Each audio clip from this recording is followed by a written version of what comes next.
और अगर south America के बारे में आप बताएं तो जैसा कि एक टाइम रहा है कि पूरे दुनिया में यूरोप के साम्राज्य रहे हैं, तो साउथ अमेरिका में स्पेनिश साम्राज्य रहा है। तो ये पूरे इतने जहां पे ग्रीन इलाका साउथ अमेरिका में आपको दिख रहा है, ये पूरा स्पेनिश कंट्रोल में था। तो अब एक टाइम था कि फिर आजादी की लड़ाइयां शुरू हुई, तो फिर स्पेन के लोगों को हटना पड़ा और फिर वहां पे अलग अलग देश बनाए गए और ये हैं डिक्लेयर्ड इंडिपेंडेंस के अलग अलग साल। तो जैसे कि अगर हम चिले की बात करें तो 1808 में चिले आजाद हो गया था, यानी कि स्पेनिश लोग चले गए थे और चिले एक देश बन गया था। तो ये सब अलग अलग, ये 1800s हमें काफी कॉमन दिख रहा है यहाँ इधर के नेशन कि 1800s में ये आजाद हुए। तो स्पेन से कितने देश आजाद हुए अगर हम ये लैटिन अमेरिका की बात करें तो पेरू, अर्जेंटीना, बोलिविया, चिले, पैराग्वे, कोलंबिया, वेनेजुएला, ये सब आजाद हुए स्पेन से। पोर्चुगल से आजाद हुआ ब्राजील, नीदरलैंड से आजाद हुआ सूरीनाम, यूके से आजाद हुआ गुयाना। तो ये सब जितने ये सब छोटे छोटे देश बनाए गए, काटे गए और ये सब आजाद हुए। तो हम बात करते हैं चिले की। तो चिले, यहाँ इस देश की अगर बात करें तो यहाँ पे भी एक प्रॉपर एक टाइम था जब स्पेन बाहर के लोगों का राज हुआ, यूरोप का राज हुआ, फिर यहाँ आजादी का आंदोलन चला और फिर इन्होंने आजादी हासिल की। आजादी हासिल करी तो ये भी अपने नेशनल हीरोज को याद करते हैं जिन्होंने लड़ाइयां लड़ी स्पेनिश लोगों के खिलाफ। अब चिले जब एक देश बन गया तो यहाँ से शुरू होती है जो पिनोशे की कहानी, कि डिक्टेटर पिनोशे जो दुनिया के सबसे कह लीजिए बदनाम डिक्टेटर्स में से। तो शुरुआत होती है यहाँ पे। हमने देखा कि 1900s वो टाइम था एक ऐसा जब दुनिया बहुत ज्यादा फैसिनेट हो रही थी सोशलिज्म के ख्यालों से, सोशलिज्म एंड कम्युनिज्म के ख्यालों से। और सोशलिज्म कम्युनिज्म के ख्यालों से जब दुनिया इन्फ्लुएंस हो रही थी तो यहीं पे ऐसे एक लीडर चिले में उभर रहे थे जो कि सोशलिस्ट, जिनका नाम था एलेंडे, जो आपको फोटोग्राफ में दिख रहे हैं। एलेंडे का ये कहना था चिले जो साउथ अमेरिका के जो पूरा एरिया है, यहाँ पे अमेरिका की कंपनीज काम करती थी, खूब प्रॉफिट कमाती थी और सारा का सारा प्रॉफिट अमेरिका भेज दिया करती थी। चिले के लिए कुछ ज्यादा खास नहीं काम किया करते थे लोग। तो एलेंडे का ये कहना था कि जितनी भी इंडस्ट्रीज हैं इनको नेशनलाइज कर देना चाहिए, नेशनलाइज इंडस्ट्रीज, और एक कम्युनिस्ट या एक सोशलिस्ट समाज बनाना चाहिए। सोशलिस्ट समाज का क्या मतलब होता है? Socialist society.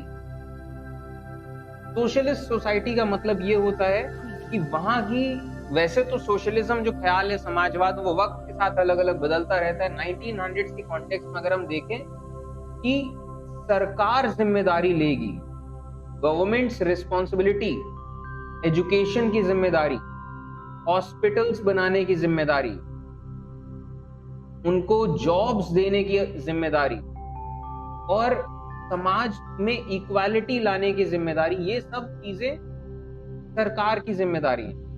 तो एलेंडे का ये कहना था कि हमें एक समाजवादी एक समाज बनाना है, इंडस्ट्रीज को नेशनलाइज करना है कि हमारे देश को फायदा हो और ये अमेरिका की जो कंपनीज लूट रही है हमारे देश को, ये बंद हो। तो ऐसे करके ये चुनाव इन्होंने लड़ा और 1970s में चुनाव जीत भी गए। और जैसे ही ऐसा हुआ कि साउथ अमेरिका में एक ऐसा देश जहां पे सोशलिस्ट सरकार बन गई, तो अमेरिका के कान खड़े हो गए, क्योंकि अगर ये देश में समाजवाद सरकार बन गई और ढंग से काम कर लिया, तब तो ये जो सोशलिज्म है ये हर जगह फैल जाएगा।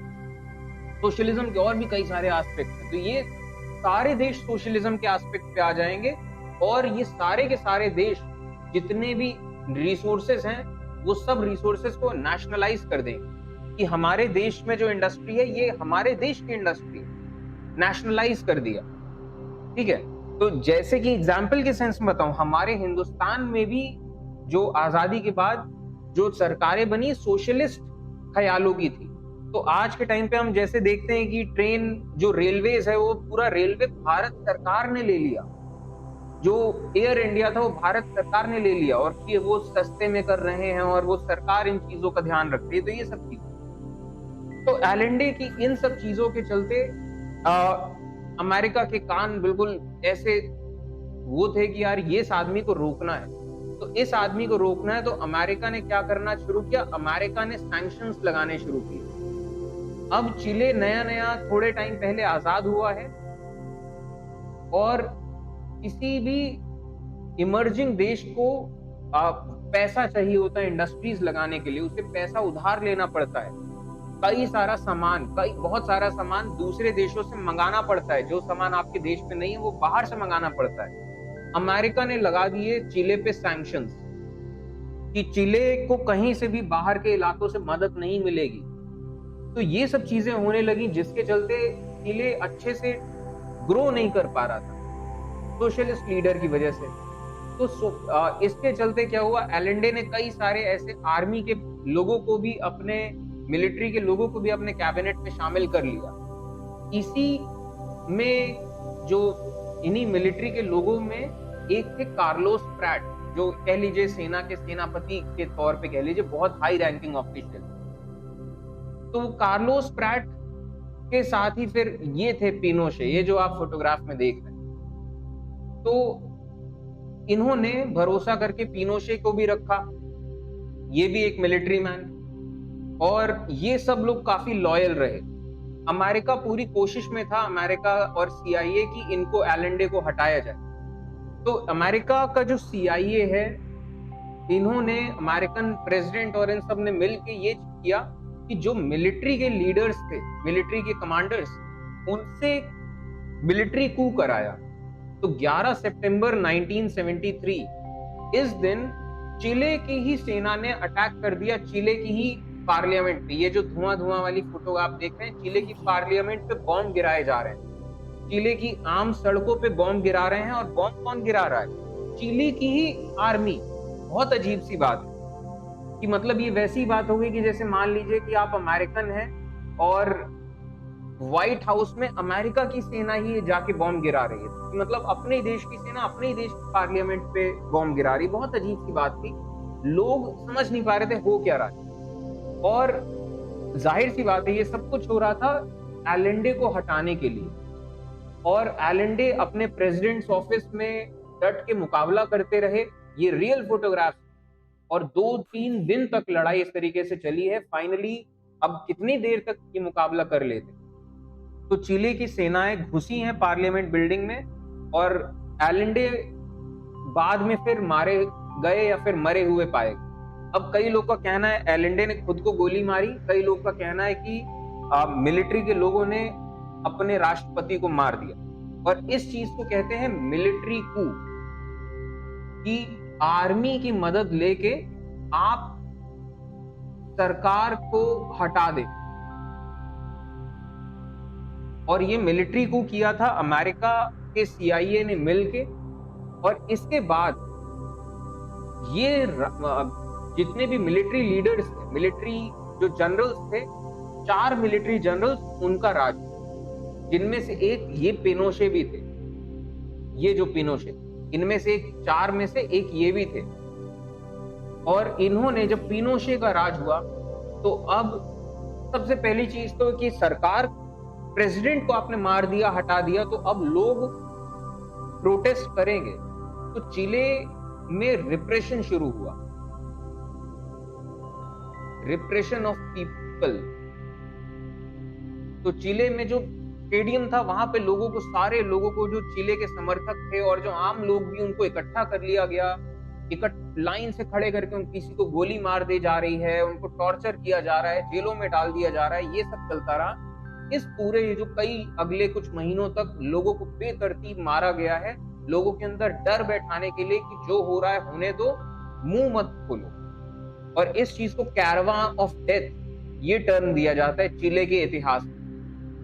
जो ये थे प्रैट, जिनका मैंने जिक्र किया, जो high ranking Carlos Pratt, high ranking official, ये देश छोड़कर चले गए अमेरिका, और वहां पे भी इनकी कार में बॉम्ब ब्लास्ट करा के इनको मार दिया गया। तो सब पब्लिक देख रही है कि पिनोशे क्या कर रहे हैं, बिल्कुल डिक्टेटर बनके। और इन्होंने, पिनोशे ने लास्ट में बाकी जो मिलिट्री के लोग थे उनको भी हटा दिया, डिक्टेटर बन के पूरी पावर अपने पास रखी। और इसके बाद इन्होंने, पिनोशे, जो और भी साउथ अमेरिका की बात करें तो और भी डिक्टेटर्स हैं, ब्राजील, बोलिविया, पैराग्वे, हर जगह के डिक्टेटर्स को मिला के 1976 में इन्होंने एक यूनियन ऐसा बनाया, और ये जिसका डायरेक्टिव था कि साउथ अमेरिका में जितने कम्युनिस्ट हैं, जितने सोशलिस्ट लोग हैं, उनको खत्म कर देना, जो कि कैपिटलिस्ट सिस्टम के खिलाफ बोलते हैं,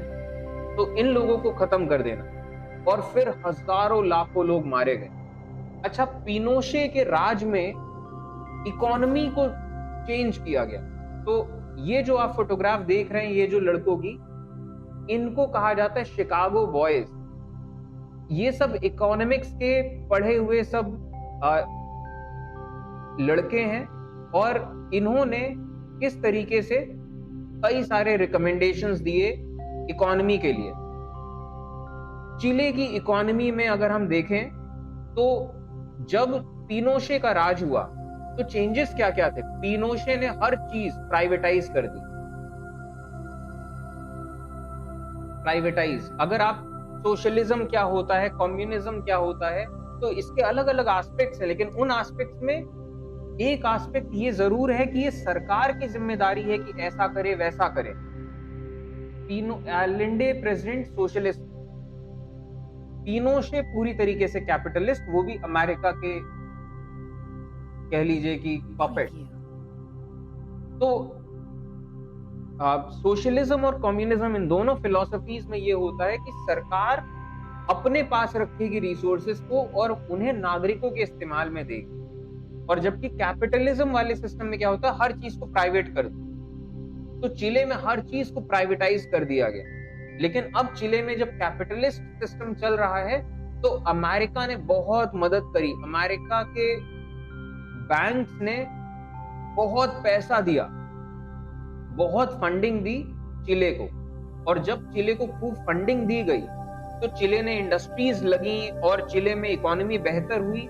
नो डाउट इसके बुरे परिणाम भी देखे गए कि रिसेशन देखा चिले ने, बहुत डाउन टाइम भी देखा, लेकिन फिर भी इकोनॉमी बेटर हुई। और यही एक इकलौता कुछ एक जो छोटा ठीक ठाक सा काम पिनोशे के नाम पे आता है। तो अब पिनोशे 1988 तक डिक्टेटर रहे। अब 1988 तक आते आते, मतलब इन्होंने जब डिक्टेटर बने तो इन्हें 8 साल का टाइम मांगा था। 8 साल का टाइम लिया था कि अगले 8 साल मैं प्रेसिडेंट। अब 8 साल कंप्लीट हो गए।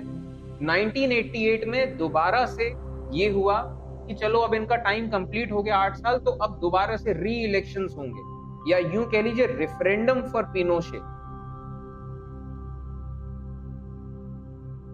रेफरेंडम फॉर पिनोशे कि क्या आप लोग को पिनोशे का राज पसंद है कि नहीं। अगर पसंद है तो यस, नहीं पसंद है तो नो। और इस रेफरेंडम का जब रिजल्ट आया तो पिनोशे हार गए। इतना 8 साल में झेल लिया था लोगों ने कि इकोनॉमी थोड़ा बेटर करने के बावजूद लोगों ने पिनोशे को हटाना पसंद किया। पिनोशे ने स्टार्टिंग में तो इस रेफरेंडम को मना कर दिया कि ये सब झूठ है, गलत है, पूरे गलत तरीके से हुआ है। लेकिन फिर बाद में अमेरिका का जब एक प्रेशर पड़ा कि नहीं, जो लोगों का वर्डिक्ट था आपको मानना पड़ेगा, तो पिनोशे ने पब्लिकली, इस तरीके से रियल फोटोग्राफ है, पब्लिकली आके इस चीज को माना कि हाँ मैं रिकॉग्नाइज करता हूँ और एक्सेप्ट करता हूँ ये जो मेजॉरिटी का वर्डिक्ट है। और फिर इसके बाद अगले लीडर जो चुने गए चिले के, ये थे पैट्रिशियो एल्वे। और ये पिनोशे ने, लेकिन हाँ, जाने से पहले पूरी इम्यूनिटी ले ली थी। पिनोशे ने कहा था कि मैं सेनेटर रहूंगा। पिनोशे का फ्यूचर, डिक्टेटर से हटने के बाद पिनोशे ने अपना फ्यूचर क्या रखा, इस चीज की अगर बात करें तो इन्होंने कहा कि मैं सेनेटर रहूंगा। एंड दूसरी चीज, फ्री फ्रॉम प्रोसिक्यूशन। मुझे मेरे काले कारनामों के लिए कल को कोई भी सजा नहीं मिलनी चाहिए मेरे ताकत छोड़ने के बाद, फ्री फ्रॉम प्रोसिक्यूशन। तो ये पिनोशे के ये थी कह लीजिए कि शर्त। लेकिन अब पिनोशे थोड़ा बुढ़ापे की तरफ भी आ रहे थे। अब इसके बाद जब इनका ब्रिटेन जाना होता रहा, और यहाँ पे एक बड़ी अजीब सी चीज हुई। स्पेन के एक जज थे, बाल्टासार गार्जोन, ये एक स्पेनिश जज है। और स्पेन के कई सारे लोग, जब चिले में रेवोल्यूशन चल रहा था और प्रोटेस्ट हो रहे थे पिनोशे के अगेंस्ट, तो स्पेन के कई सारे लोग वहां पे इन्होंने पिनोशे के खिलाफ बोला था। और वैसे भी कई सारे स्पेनिश लोगों को मरवाया था, गायब करवाया था पिनोशे ने अपने ऑफिस के टाइम। तो स्पेनिश जज ने ये अदालत, एक इंटरनेशनल जो लॉ होता है उसके चलते, इन्होंने फैसला दिया कि पिनोशे को गिरफ्तार किया जाए। पिनोशे को गिरफ्तार करने की बात हुई, लेकिन फिर अब क्योंकि इतने बड़े डिक्टेटर रहे और ये सब चीजें, तो इनको फिर इतनी कोई खास सजा दी नहीं गई, हेल्थ रीजंस के चलते, इनकी हेल्थ खराब है एक्सेट्रा एक्सेट्रा। लेकिन फिर इसके बाद थोड़े टाइम के बाद चिले की ही जो एक अदालत ने इस चीज को, लोग केस करते रहे, तो फाइनली इस चीज का रिकॉर्ड खंगालने की कोशिश करेगी कि कितने लोग मरे। 35,000 से ज्यादा, ये तो ऑफिशियल काउंट है, रियल काउंट ना जाने कितना हो। 35,000 से ज्यादा लोग को मारा गया था पिनोशे के राज में। और ये लोग पढ़े लिखे अच्छे इंटेलेक्चुअल लोग रहे, और जर्नलिस्ट लोग, जज लोग, लॉयर, ऐसे लोग कि जो पिनोशे के खिलाफ थे। इनको टॉर्चर कर करके मारा है, औरतों का रेप करवा करवा के मारा है, आदमियों को कीले उनके गले में डाल डाल के मारा है। तो मतलब बहुत बुरे हाल। और इसके बाद ये जो कार एक्सीडेंट हुआ था, इसके लिए भी इनको दोषी पाया गया। तो फाइनली पिनोशे को सजा मुकर्रर करी गई। लेकिन उसी टाइम के आसपास 2006 में इनका हार्ट अटैक हुआ, और पिनोशे मौत के बाद क्या, ताकत से हटने के बाद से ही कह लीजिए, वैसे भी हर कोई जानता था कि कितने बड़ा ये राक्षसी प्रवृत्ति का आदमी है। लेकिन इतिहास में ये सबसे बदनाम नामों में एक पिनोशे है। और बदनाम के कई रीजन से, पहली चीज तो शुरुआत में अगर हम देखें तो एलेंडे के बहुत विश्वास वाले ये रहे पिनोशे, कि एलेंडे को बहुत भरोसा था कि पिनोशे मेरा साथ कभी नहीं छोड़ेगा। और पिनोशे ने धोखा दिया अपने प्रेसिडेंट को, और पिनोशे के अंडर में ही प्रेसिडेंट को हटाया गया। और पिनोशे जब डिक्टेटर बने तो फिर उन्होंने क्या क्या नहीं किया। तो ये पिनोशे की कहानी रही। और इस चीज से आपको काफी सारे सबक मिल सकते हैं डेमोक्रेसी के, कि किस तरीके से लोग और क्यों डेमोक्रेसी को चाहते हैं लोग। ठीक है, तो यहाँ पे अब आते हैं आर्ग्यूमेंट्स